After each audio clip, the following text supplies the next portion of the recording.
तो हम लगातार बने हुए इस वक्त की बड़ी खबर पर मुख्यमंत्री योगी आदित्यनाथ ने कहा है कि उत्तर प्रदेश में विकास को डीरेल करने के लिए हाथरस में इंसाफ की आड़ में दंगे की साजिश का प्लान था। इसको लेकर सरकार ने यह जानकारी दी है कि किस तरह से जस्टिस फॉर हाथरस इस नाम से वेबसाइट चल रही थी और उसमें सिलसिलेवार तरीके से ये बताया गया था कि कैसे कब कहां दंगे करने हैं। जस्टिस फॉर हाथरस नाम की वेबसाइट दंगा भड़काने का इसका प्लान था और आपको इसका हम वो स्क्रीनशॉट भी दिखा रहे हैं जो सरकार की तरफ से रिलीज किया गया है। लेकिन इस बीच आपको उस पीड़ित परिवार को भी जरूर सुनना चाहिए जो बेटी के इंसाफ के लिए तड़प रहा है। हाथरस की निर्भया के परिवार से आज तक ने बात की, परिवार ने आज तक पर अपनी बात रखी, सरकार से सुरक्षा मांगी। तो सुरक्षा चाहिए, मेरी लड़की को नहीं देखने मिला, क्या कह सकती हूँ। 12-1 बजे तक चलता रहा, 2-2:30 बजे बज गए तो वो एक ऐसा है कि अपनी लड़की को मतलब वो कर दो, चलो सब लोग। तो हमने कि हम नहीं जा रहे, तो मैंने यहाँ हमारी बॉडी हमारी लड़की के यहाँ लेके आओ, कि यहाँ नहीं, वहीं आपको चलना पड़ेगा। आप बिटिया से आखिरी बार कब मिली थी? अस्पताल में मिली थी, क्या बात हुई थी आपकी? क्या उन्होंने आपसे कहा? मम्मी मुझे जल्दी ले चल, मैं ठीक हो जाऊंगी। मैंने अभी ना मेरे पैरें तब तू खड़ी ना हो पाते, बेटा ठीक हो जाएंगे तब तो मम्मी मैं घर ठीक हो जाऊंगी, तुम मुझे ले चल, घर ले चल। हाँ मेरे बेटा तेरे पैर ना उठ रहे, पैर नहीं उठ पा रहे?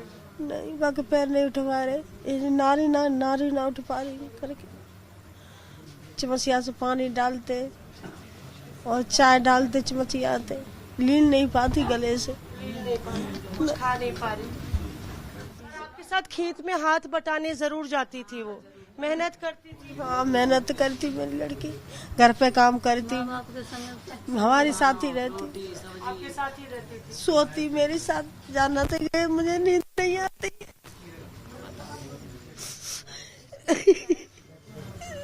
परेशान मत हुई तो नींद ना आते, मेरी संगी सोती, खाना बनाती, घर का सारा काम करती, सब्जी बनाएगी, तोरे की सब्जी बनाई, आटा गूंद के रखी गई। तो भाभी का कहता है अगर ललित सो जाता तो तुम कर लियो ना, मैं हवाला आ रही, मैं डाल लूंगी रोटी। उसी दिन खाना बना के गई थी, आटा गूंद के रखी गई। मैं आके अगर लली का के तो सो जाए ना, सो जाए लली तो कर लेना, नहीं मैं आके बना लूंगी, जो कह के गई भाभी से। परिवार सुरक्षा मांग रहा है क्योंकि जिस तरह से अब तमाम खबरें वहां पर उभर रही हैं और जो जातीय समीकरण बदल रहे हैं उसे लेकर भी परिवार खौफ में है। लेकिन इस बीच सीबीआई जांच की सिफारिश कर चुकी है योगी सरकार, लेकिन परिवार का यह कहना है कि वो चाहते हैं सुप्रीम कोर्ट की जज की निगरानी में इन्वेस्टिगेशन हो। तो ऐसे कह रहे हैं कि हमें जो भी फास्ट ट्रैक मिलेगी सुप्रीम कोर्ट से, जो जज जो आदेश जो न्याय करेगा वो हम जो उसकी बोल रहे हैं सर। ये जो हाई कोर्ट से जो होगा, जो सुप्रीम कोर्ट से, उससे हम मंजूर हैं जी। सीबीआई का हमें पता नहीं है, और पर हम जो बोल रहे हैं कि हम सुप्रीम कोर्ट की जो जज से जो न्याय मिलेगा वो हमें। क्यों ऐसा आप लोग बोल रहे हैं? कहीं ना कहीं क्या भरोसा नहीं है सीबीआई पे भी? सर सीबीआई पे नहीं भरोसा, नहीं भरोसा, क्योंकि वो भी हमें लग रहा है कि ऐसा ही कहीं। सीबीआई की जांच भी अच्छी है मैम, मगर हम जो चाह रहे थे कि सुप्रीम कोर्ट के जज के द्वारा हो तो अच्छा होता मैम। जो भी इन्वेस्टिगेट करे अच्छे से करे, जो भी है एक एक पहलू निकाल के करे। जांच कौन करेगा? अब किसी को तो जांच करना पड़ेगा ना, जांच कौन करेगा? बोल दिया ना सुप्रीम कोर्ट में हमारे जज के जरिए से फैसला, सुप्रीम कोर्ट के जज करें, सुप्रीम कोर्ट के जज करें, उनकी निगरानी में रह के ये फैसला होना चाहिए। आप लोग सीबीआई जांच चाहते हैं? नहीं, सीबीआई जांच नहीं चाहते? नहीं चाहिए हमें सीबीआई। तो फिर जांच कैसे होगी? आपको एसआईटी जो भी हो रहा है वो सही हो रहा है, आप लोग फैसला करो। कोर्ट से जो होगा वो मान्य होगा, बाकी कुछ मान्य नहीं हम कोई। अच्छा ये बताइए, हमारे साथ हमारे रिपोर्टर्स बने हुए हैं ग्राउंड से। जितेंद्र बहादुर सिंह हमारे साथ हैं, आशुतोष भी इस वक्त जुड़े हुए हैं हमारे साथ। जितेंद्र ये बताइए, जो तस्वीर हम यहाँ पर उभरती हुई देख रहे हैं, परिवार एक तरफ सुरक्षा भी मांग रहा है, आप ये देखिए धारा 144 वहां पर लागू है, लेकिन वहां पंचायत भी हो रही है और वहां पर आरोपियों के समर्थन में हम देख रहे हैं कि आवाज उठ रही है। इस बीच परिवार को यकीनन डर लग रहा है वहां पर रहने में। सरकार की तरफ से क्या कोई कोशिश, कोई प्रयास अभी ऐसे कि आगे उनको सुरक्षा दी जा सकती है पीड़ित परिवार को? बिल्कुल मीनाक्षी, इसी बात को लेकर के जो परिवार वाले हैं वो सवाल उठा रहे हैं। उनको इस बात का डर लग रहा है कि यहाँ पर जब तक पुलिस है, मीडिया वाले हैं, तब तक ये लोग अपने आप को सुरक्षित महसूस कर रहे हैं। हमने अब से थोड़ी देर पहले परिवार वालों से बातचीत किया तो उनका साफ तौर पर यह कहना था कि यहाँ पर उनको सुरक्षा चाहिए और सुरक्षा इस तरीके की हो जो परमानेंट सुरक्षा इनको यहाँ गाँव में मिलती रहे। क्योंकि दूसरी तरफ अगर देखा जाए तो पंचायत हो रही है और उस पंचायत में इन लोगों को इस बात का डर लग रहा है कि अगर ये लोग गाँव में रहेंगे तो इनको सुरक्षा नहीं मिलेगी। पुलिस की हालांकि व्यवस्था यहां पर की गई है। अभी की जो स्थिति आपको बता दें, ग्राउंड जीरो पर वो सिचुएशन है कि पुलिस चारों तरफ यहां गांव में मौजूद है। लेकिन परिवार वालों को इस बात का डर लग रहा है कि अगर पुलिस चली जाएगी तो क्या इनके साथ इंसाफ होगा। इन तमाम चीजों को लेकर के परिवार वाले अभी भी डरे हुए हैं और इस बात का आश्वासन सरकार को, चाहे उत्तर प्रदेश की सरकार हो या यहाँ का लोकल एडमिनिस्ट्रेशन, उनको देना पड़ेगा, जिससे कि परिवार में इस तरीके का भय कायम न रहे। अब ये भी बताइए अभिषेक, आप हमें, हम देख रहे हैं कि परिवार की तरफ से ये कहा जा रहा है कि सीबीआई की जांच ठीक है वो एक तरफ, लेकिन हमें सुप्रीम कोर्ट के जज की निगरानी में इन्वेस्टिगेशन चाहिए। परिवार जब ये कह रहा है, परिवार को भी आई एम श्योर लोग होंगे गाइड करने वाले जो उनको सलाह दे रहे हैं कि उन्हें आगे कैसे कदम उठाना चाहिए। सरकार कैसे इस पूरे परिस्थिति पर नजर बनाए हुए है और इस पूरी मांग का क्या मतलब है अभिषेक? देखिए मीनाक्षी, जब सीबीआई जांच की सिफारिश की गई तब तक सीबीआई जांच की डिमांड नहीं उठी थी। यानी कि जब से ये घटना घटी थी, जो लोकल जांच पुलिस कर रही थी और साथ साथ एसआईटी की जांच की बात की गई थी। लेकिन अचानक से सरकार को ये लगा कि ज्यादा किरकिरी हो रही है तो उन्होंने सीधे सीधे सीबीआई जांच की मांग, सीबीआई जांच की सिफारिश कर डाली। कुल मिलाकर के सरकार का मानना है कि चूंकि जितने बड़े मामले हुए हैं उसमें सीबीआई जांच पर लोगों को ज्यादा भरोसा होता है। कहीं ना कहीं अगर उत्तर प्रदेश की सरकार पर या उनकी जांच पर, एसआईटी पर अगर उन्हें भरोसा नहीं है तो सीबीआई जो जांच करेगी कम से कम उस पर उनको भरोसा हो जाए। लेकिन जो परिवार है वो अब सीबीआई की जांच नहीं चाहता और ना ही एसआईटी की जांच पर उसका भरोसा है। अब वो चाहता है कि सीधे सीधे सुप्रीम कोर्ट के जज इस बात की जांच करें। लेकिन निश्चित तौर पर कुछ सवाल खड़े जरूर होते हैं कि आखिर सीबीआई से जांच कराने में क्या बुराई है, क्या इस संस्था से जांच नहीं की जा सकती। कुल मिलाकर अगर देखा जाए तो इस बात का कोई जवाब निकल करके सामने नहीं आता मीनाक्षी कि आखिर सीबीआई जांच क्यों नहीं हो। निश्चित तौर पर जिस तरीके से राजनीति हुई है, जिस तरीके से लोग वहां पहुंचे हैं, तो मुझे लगता है कि परिवार को कहीं ना कहीं बहुत सारी बातें बताई गई हैं और शायद परिवार को ये लग रहा है कि इन सब चीजों का, इन सब जांचों में हो सकता है कि उन्हें न्याय ना मिले। अबे दुबे जी, सीबीआई जांच से क्या परेशानी है, भरोसा नहीं है? देखिए मीनाक्षी खंडवाल जी, पहले तो मैं आपको बधाई देता हूं जिस निर्भीकता से आप और आपके एंकर्स रिपोर्टिंग कर रहे हैं, परिवार की पीड़ा और वेदना को बता रहे हैं। ये प्रजातंत्र के चौथे स्तंभ को प्रतिबिंबित करता हुआ आज तक को भी मैं बधाई देता हूं। मगर आरोप क्या है? आरोप ये है कि संवेदनशीलता के नाम पर क्या प्रधानमंत्री जी को इस बात की पल पल की जानकारी नहीं थी? इतना संवेदनशील मुद्दा है, मुख्यमंत्री नहीं मॉनिटर कर रहे थे। तो लोगों में यह आशंका है कि भारतीय जनता पार्टी का नेतृत्व इसको प्रभावित कर रहा है जांच को। और एक बड़ी बात मैं बताता हूं, जितने सर्कमस्टेंशियल एविडेंसेस होते हैं, जितने फॉरेंसिक एविडेंसेस होते हैं, उनको अगर नियोजित रूप से सरकार ने समाप्त किया है, फिर सीबीआई को इंक्वायरी के लिए देने से बेहतर है कि सुप्रीम कोर्ट की मॉनिटर्ड एक इंक्वायरी हो, चाहे फिर वो सीबीआई करे मगर सुप्रीम कोर्ट उसको मॉनिटर करे।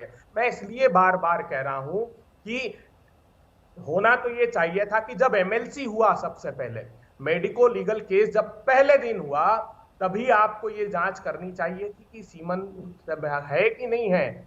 14 तारीख की घटना का 22 को आप संज्ञान लेते हो और जांच करते हो, उसके बाद भी ट्यूबिक हेयर की आपने कोई जांच नहीं की, नाखूनों की कोई जांच नहीं की। तो ये पोस्टर न्याय व्यवस्था का फाड़ दिया उत्तर प्रदेश में। और गंभीर आरोप है मुख्यमंत्री पर, स्वयं पर, जिनके दिशा निर्देशों पर रात को, आधी रात को शव को जला दिया गया ताकि बाद के लिए कोई फॉरेंसिक एविडेंस कलेक्ट करने हो तो वो नहीं किए जा सके। मैं हाथ जोड़कर प्रार्थना करता हूं उत्तर प्रदेश सरकार से, देखिए संगीत रागी जी, यही सवाल है संगीत रागी जी। देखिए जो ये लूप होल्स हैं, जिस तरह से जो एक प्रोसीजर होता है ऐसे केसेस के बाद, मैं मानती हूं इस बात को कि कोई भी पुलिस, कोई भी प्रशासन हर जगह होने वाले बलात्कार पर रोक नहीं लगा सकती है, क्योंकि जितनी पुलिस हमारे देश में मौजूद है, अपराधों पर इस तरह से लगाम लगाना बहुत मुश्किल है। लेकिन एक डर होता है, प्रशासन का, कानून व्यवस्था का एक भय होता है, जहां पर सरकार फेल दिखाई देती है। और इसीलिए सवाल उठ रहे हैं कि उसके बाद जिस तरह से कदम उठाए जाने चाहिए थे वो नहीं उठाई दिए। और अभी भी देखिए परिस्थिति क्या यहां पर दिखाई देती है। नार्को टेस्ट उन पुलिस कर्मियों का भी होगा जो वहां मौजूद थे, जिन्होंने शव जलाया, आरोपियों का भी होगा, लेकिन परिवार का भी होगा। नार्को टेस्ट परिवार का भी होगा, इसका मतलब शक है सरकार को परिवार के बयानों पर। देखिए मीनाक्षी जी, परिवार ने पिछले 14 दिनों में बार बार अपने बयान बदले हैं। राजनेताओं के जाने के बाद बयान कुछ और थे, उनके पहले बयान और थे। आप गांव की महिलाओं से यदि आप बात करेंगे, उसी खेत के जहां पर ये घटना घटी है उसके बगल में एक व्यक्ति जो ट्रैक्टर चला रहा था, यदि उनके बयानों को आप देखेंगे तो उनके बयान जो हैं वो परिवार और पीड़िता के बयान से बिल्कुल अलग हैं। तो एक प्रकार से कई प्रकार के विचार वहां पर आ रहे हैं, कई प्रकार की घटनाओं के संगीत रागी जी, प्रशासन क्या ये भूल जाता है कि किसी की हत्या भी अपराध है? देखिए प्लीज आप नहीं सुनेंगे, प्लीज ऐसा नहीं होना। नहीं, लड़की का मर जाना नहीं, आप जवाब दीजिए, पर आप जवाब दीजिए, लेकिन आप इस बात को शामिल करके जवाब दीजिएगा। अगर ये साबित किया जा रहा है कि बलात्कार नहीं हुआ, अगर ये कहा जा रहा है कि बलात्कार नहीं हुआ, तो क्या लड़की की मौत से इनकार किया जा सकता है? बस आप इस पॉइंट के साथ जवाब दीजिए, मैं ये चाहती हूँ। राजनीतिक प्रतियोगिता तो मैंने देखी थी, लेकिन मीडिया की व्यवसायिक प्रतियोगिता भी कोई कम नहीं है। इसलिए आप मेरी बातों को सुनिए, आप सुनने का धैर्य नहीं रख रही हैं। लोग पहले पुलिस प्रशासन पर विश्वास नहीं था, एसआईटी गठित की गई, उस पर आपको विश्वास नहीं था, सीबीआई गठित कर दी गई। आप किसी को तो सुनेंगे, या राहुल गांधी के दफ्तर से आएगा उसी फोन को सुनेंगे? अरे सर, आपको सुनने के लिए तो बुलाया ना, यहाँ पर आप आए हैं तो आपकी बात सुनने के लिए तो आपको बुलाया, इसीलिए तो आपसे पूछ रहे हैं। सवाल पूछना तो मेरा काम है ना, वो तो मैं आपसे पूछूंगी। ये आपकी व्यावसायिक प्रतियोगिता हो सकती है। नहीं, मेरी कोई प्रतियोगिता नहीं है सर। प्रतियोगिता बहुत पार करनी है सर, प्रतियोगिता कोई नहीं है। आपसे सवाल पूछ रही हूँ, आप उसके परिप्रेक्ष्य में जवाब दीजिए, बस इतना मैंने आपसे कहा है। बताइए। अच्छा, अभी मुझे इनको आंसर देने दीजिए, पहले वो जवाब देने, वरना उन्हें फिर शिकायत रह जाएगी। जी बोलिए। मैं तो बोलूंगा ये बात, बिल्कुल बोलूंगा ये बात। सर जवाब तो दीजिए संगीत रागी जी, अब बताइए। आज तक चैनल बाकी और जगहों पर ऐसे ही कवरेज के लिए गई, क्यों नहीं गई? इस सवाल का जवाब आप पूरे देश को दे दीजिए। अब सर, अगर मैं आपको आज तक का पिछले 18 साल का काम बताने लगूंगी तो फिर मेरे लिए ये शो का टाइम कम हो जाएगा। अब मैं आपको पिछले 18 साल का हिसाब देने लगूं, पिछले 18 साल के हिसाब में सर आप भी विपक्ष में थे, ठीक है? पिछले 18 साल में सर बीजेपी कांग्रेस दोनों पक्ष विपक्ष में रही है सर। अब मैं यहाँ पे आज तक का आपको पिछले 18 साल का हिसाब देने में नहीं बैठी हूँ। मैं आपसे सर ये पूछ रही हूँ, एक सेकेंड। ठीक है सर, आप ये मुझे बताइए, बता दीजिए। अरे सर, इस बात से इनकार नहीं कर सकते ना। अगर आप बलात्कार की बात तो ठीक है, हम इन्वेस्टिगेशन का इंतजार करेंगे, लेकिन मैं आपसे पूछ रही हूँ, लड़की की मौत तो हुई है ना, आप मुझे उसके बारे में जवाब दीजिए। आप रिपोर्टिंग नहीं कर रही हैं। अरे सर, मेरा काम सवाल पूछना है, मैं आपसे वही पूछ रही हूँ, बताइए। इन्वेस्टिगेशन नहीं कर रही हैं आप, एक प्रकार का वहां पर एक मजमा लगाया हुआ है। यदि आपको उसमें आपको करना था तो आप बताते कि हाँ इसमें कौन सी गलती है। आपने डिफरेंट नैरेटिव्स नहीं पेश किए हैं, आप संवेदनाओं का दोहन कर रही हैं। ठीक है सर, गलती नंबर एक, आधी रात को पीड़िता का शव पुलिस जलाती है। गलती नंबर 2, डीएम परिवार को यह कहते हैं कि कोरोना से तुम्हारी लड़की मर जाती तो क्या होता। गलती नंबर 3, मीडिया को रोका जाता है ये कहकर कि एसआईटी वहां पर जांच कर रही है, जबकि ऐसा कोई कानून नहीं कहता कि अगर एसआईटी जांच कर रही है तो मीडिया घर के बाहर खड़े होकर रिपोर्ट नहीं कर सकती। 2 दिन तक 3 दिन तक मीडिया को पहरेदारी में रखा जाता है, परिवार को पहरेदारी में रखा जाता है, और परिवार को यह पीड़ित परिवार को यह कहा जाता है कि आप बाहर नहीं निकलेंगे। पीड़ित परिवार ने कैमरे पर कहा है सर, पीड़ित परिवार की आवाज उठा रहे हैं हम, पीड़ित परिवार की आवाज उठा रहे हैं। अगर आपको इससे तकलीफ है तो हमें कोई प्रॉब्लम नहीं है। मैं आपको पिछले 18 साल में आज तक ने क्या किया है मैं आपको इसकी जानकारी नहीं दूंगी इस बुलेटिन में बैठकर। हाँ, लेकिन अगर आप ये कहेंगे, अगर आप ये कहेंगे बलात्कार हुआ या नहीं और लड़की मर गई, इस बात पर अगर आप ध्यान नहीं देंगे तो मैं बिल्कुल आपका ध्यान इस तरफ खींचूंगी। ये मेरी ड्यूटी है सर, बिल्कुल मेरी ड्यूटी है ये कि मैं आपको बताऊंगी और आपको गिनाऊंगी। ये मैंने आपको पूरा समय दिया बोलने के लिए, लेकिन अगर बिल्कुल, लेकिन अगर आप ये कहें, अगर आप गलतियों की तरफ नहीं देखेंगे तो मैं आपका ध्यान गलतियों की तरफ लेके जाऊंगी। इसीलिए मैं यहाँ पर बैठी हूँ, यही मेरा काम है, यही मेरा काम है आपको ये बताना कि गलत क्या हुआ है। मैंने बहुत सम्मान के साथ और बहुत पोलाइटली, विनम्रता के साथ आपसे सवाल पूछा था, लेकिन ये आप लोगों की दिक्कत है। जो आपसे सवाल पूछेगा आप उसके ऊपर उल्टा सवाल टांग देंगे, ये आप लोगों की दिक्कत है। लेकिन कितनी देर तक खींचता है? कोई सर तमाशा, जो तमाशा हुआ है सर, जो तमाशा हुआ है पूरे देश ने उत्तर प्रदेश में देखा है। और ये जो बात हुई है ना उत्तर प्रदेश में, सुनिए मेरी बात आप, जो ये उत्तर प्रदेश में हुआ है ये कभी इतिहास से आप मिटा नहीं पाएंगे। क्या आपने ये आप कभी इतिहास से नहीं मिटा पाएंगे कि उत्तर प्रदेश की पुलिस ने एक पीड़िता का शव जलाया है, कभी नहीं मिटा पाएंगे आप, और ना ही कभी अपना चेहरा देख पाएंगे आईने पर। इस बात का ध्यान रखिएगा आप। अगर आप मेरे ऊपर सवाल उठाएंगे तो मैं भी आपके ऊपर सवाल उठाऊंगी, ये कहते हुए कि क्या हुआ है उत्तर प्रदेश में, उस पर जवाब दीजिए। मेरा सवाल गलत नहीं है, और ये कम से कम ये परसेप्शन आप क्रिएट मत करिए। नहीं, ये बिल्कुल गलत है। ये जो परसेप्शन आप लोग क्रिएट कर रहे हैं ये बिल्कुल गलत है। बलात्कार होता है चाहे वो कहीं भी हुआ हो। एक लड़की की, अरे सर आंकड़े देखिए ना आप, एनसीआरबी सरकार की संस्था है ना, आंकड़े देखिए उसका। उत्तर प्रदेश महिलाओं के खिलाफ अपराध के मामले में नंबर 1 है, बलात्कार के मामले पर नंबर 2 है। मेरे आंकड़े नहीं है, आज तक नहीं दे रहा ये आंकड़े, ये आंकड़े आज तक नहीं दे रहा है। ये आपके पुलिस की संवेदनशीलता ये है कि आपकी पुलिस पीड़िता का शव जलाती है आधी रात पर। अगर आज तक की रिपोर्टर तनुश्री पांडे वहां पर मौजूद नहीं होती, तो अगर तनुश्री पांडे वहां पर मौजूद नहीं होती तो पूरे देश में किसी को पता नहीं चलता कि आप लोगों ने पीड़िता के साथ क्या किया है। क्योंकि उसमें आपको दिलचस्पी कोई नहीं है। किसी को पता नहीं चलता, किसी को पता नहीं चलता कि क्या हुआ पीड़िता के साथ। एक गरीब परिवार के पीड़िता के शव को आप जलाते हैं, गरीब परिवार की लड़की के शव को आप जलाते हैं, गरीब परिवार की लड़की के शव को आप जलाते हैं, और आप चाहते हैं कि हम उसके लिए सवाल भी नहीं उठाएं। आप छोड़िए आज तक की बात, मैं आज तक में काम नहीं करती तो भी मैं ये सवाल उठाती, बिल्कुल उठाती मैं ये सवाल। एक गरीब का शव आप जलाते हैं आधी रात को, पुलिस जलाती है। किसी आरोपी ने वो शव नहीं जलाया, पुलिस ने जलाया है वो शव। क्या सिखाएंगे आप मुझे? अगर आप मेरी इंटेग्रिटी पे सवाल उठाएंगे मैं बिल्कुल बर्दाश्त नहीं करूंगी ये बात, और बाकी लोगों की बिल्कुल बर्दाश्त नहीं करूंगी। आप गलत बोल रहे हैं सर, गलत नहीं समझा रहे हैं, आप बिल्कुल गलत बोल रहे हैं सर, आप गलत बोल रहे हैं सर। मैंने पूरे सम्मान के साथ आपसे सवाल पूछा है, पूरे सम्मान के साथ आपको पैनल पे बुलाया है, लेकिन अगर आप मुझे बेइज्जत करने की कोशिश करेंगे, अगर आप मुझे मेरे स्टैंड से गिराने की कोशिश करेंगे तो मैं बिल्कुल उठाऊंगी सवाल। इस देश की आधी आबादी के लिए मैं बिल्कुल उठाऊंगी सवाल, कोई नहीं रोक सकता मुझे इस चीज से। हो रहा है तो आपको बुरा क्या लग रहा है? मुझे बुरा इसलिए लग रहा है क्योंकि आप पीड़िता की तरफ नहीं देख रहे हैं, इसलिए बुरा लग रहा है। बुरा इसलिए लग रहा है क्योंकि आज तक मैं आपसे ये सवाल पूछ लिया कि पीड़िता का शव आधी रात को क्यों जलाया, तो इस बात से दिक्कत हो रही है आप लोगों को। आपको इस बात से दिक्कत हो रही है कि किसी ने आपसे सवाल कैसे पूछ लिया। 6 साल में पहली बार आपको जवाब देने पड़ रहे हैं तो आपको दिक्कत हो रही है। 6 साल में पहली बार आपको जवाब देने पड़ रहे हैं तो आपको दिक्कत हो रही है। बिल्कुल उठाऊंगी मैं ये सवाल। जवाब दे रहा है, मैं आपसे ये पूछ रही हूँ, मैंने आपसे सवाल ये पूछा था, सुनिए आप सवाल, मैंने आपसे सवाल ये पूछा था कि क्या जो लड़की मर गई है उसका बयान झूठा है? पीड़ित परिवार का नार्को टेस्ट आप करा रहे हैं, आप पीड़ित परिवार का नार्को टेस्ट करा रहे हैं, इसका मतलब परिवार पर आपको शक है? ये सवाल मैंने आपसे पूछा था। मैं नहीं कह रही हूँ आपको कि गैंग रेप के लिए हम इन्वेस्टिगेशन का इंतजार नहीं करेंगे, लेकिन लड़की मरी है, क्या आप इस बात से इनकार कर सकते हैं? और इतनी असंवेदनशीलता आपके अंदर होगी, इतनी असंवेदनशीलता आपके भीतर होगी कि आप ये कहेंगे कि हम तमाशा कर रहे हैं। हम पीड़ित की मौत पे